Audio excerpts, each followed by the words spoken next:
नमस्कार दोस्तों।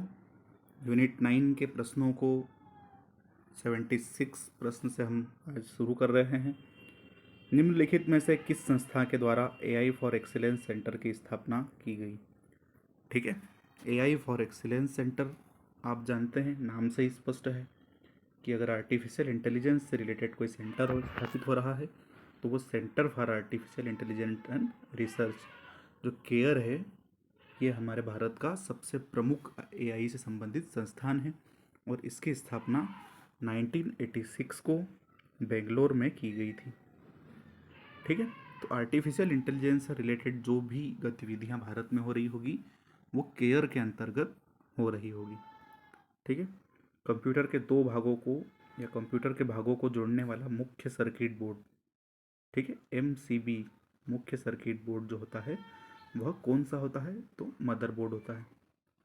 आप जानते हैं ये मदरबोर्ड के बिना कंप्यूटर कार्य नहीं कर पाता, या कोई भी इलेक्ट्रॉनिक डिवाइस हो उसके लिए मदरबोर्ड ज़रूरी होता है। तो यह कंप्यूटर के भागों को या किसी भी इलेक्ट्रॉनिक डिवाइस के अलग अलग पार्ट्स को, अलग अलग भागों को जोड़ने के लिए उत्तरदायी होता है। ठीक है, भारत का पहला पेटाफ्लॉप सुपर कंप्यूटर कौन सा है? तो पेटाफ्लॉप जिसकी गति है वो हमारा प्रत्यूष है। ठीक है, इससे पहले भी हमने कई सारे सुपर कंप्यूटर विकसित किए। 1986 में हमने एक फ्लो सावर जो है इंस्टॉल किया था, लेकिन पेटाफ्लॉप जिसकी गति है वह आपका प्रत्युष सबसे पहले हमने स्थापित किया है।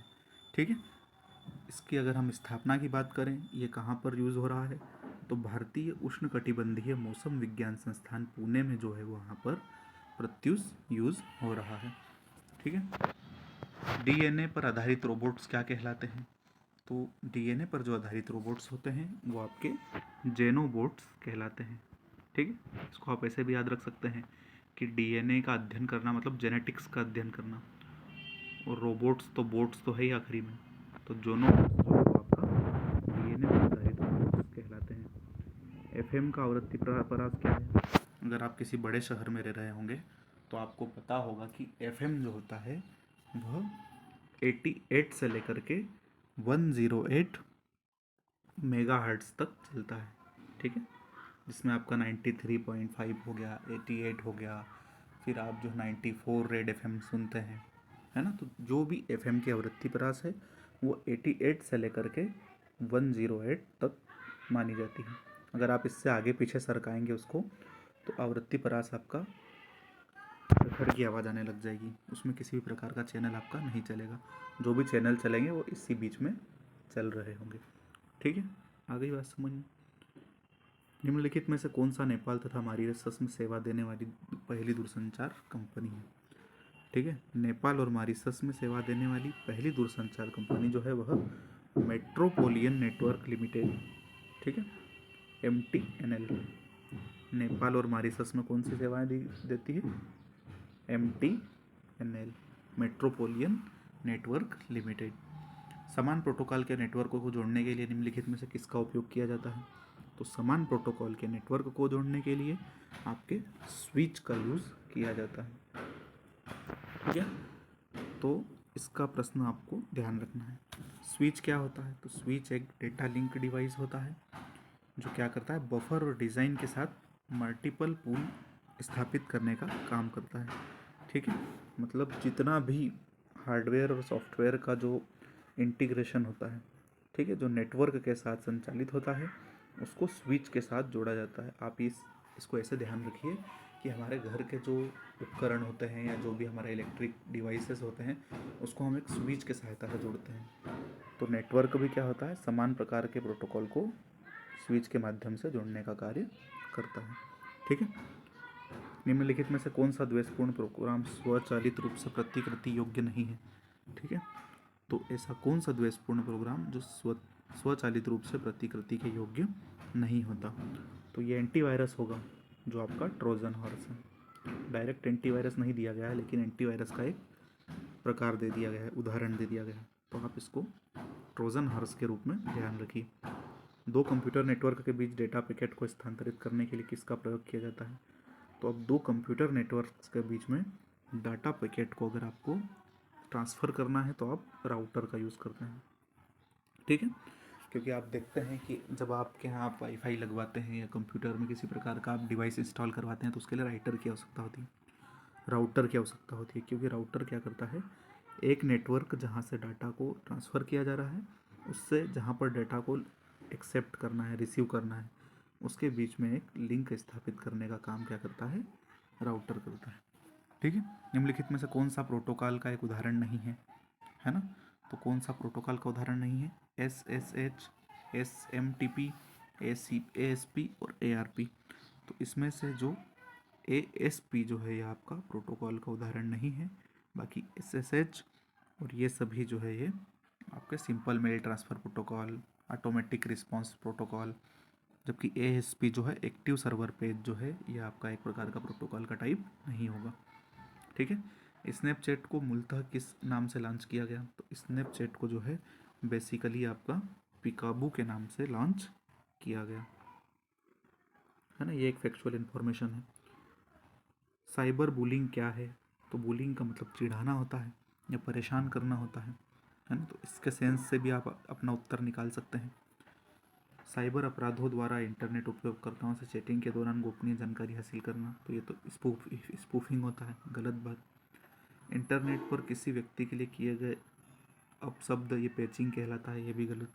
किसी राष्ट्र द्वारा दूसरे राष्ट्र के कंप्यूटर नेटवर्क में घुसकर गुप्त एवं संवेदनशील डेटा को चुराना, तो ये आपका जो है वायरस कहलाता है, यूँ कहे कि हम सॉफ्टवेयर अटैक कहलाता है, साइबर अटैक कहलाता है।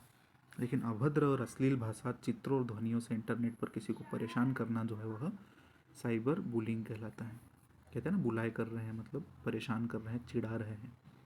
साइबर लॉ की शब्दावली में DOS क्या है, तो ये आपको हर टेस्ट सीरीज में हर जगह देखने को मिलेगा।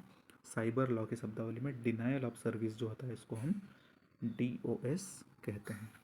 ठीक है, प्रॉक्सी सर्वर का उपयोग क्यों किया जाता है, तो प्रॉक्सी सर्वर का उपयोग हम इसलिए करते हैं कि किसी प्रकार से कोई अटैक ना हो जाए, है ना, तो कंप्यूटर प्रणाली की सुरक्षा के लिए हम क्या करते हैं, प्रॉक्सी सर्वर का यूज़ करते हैं।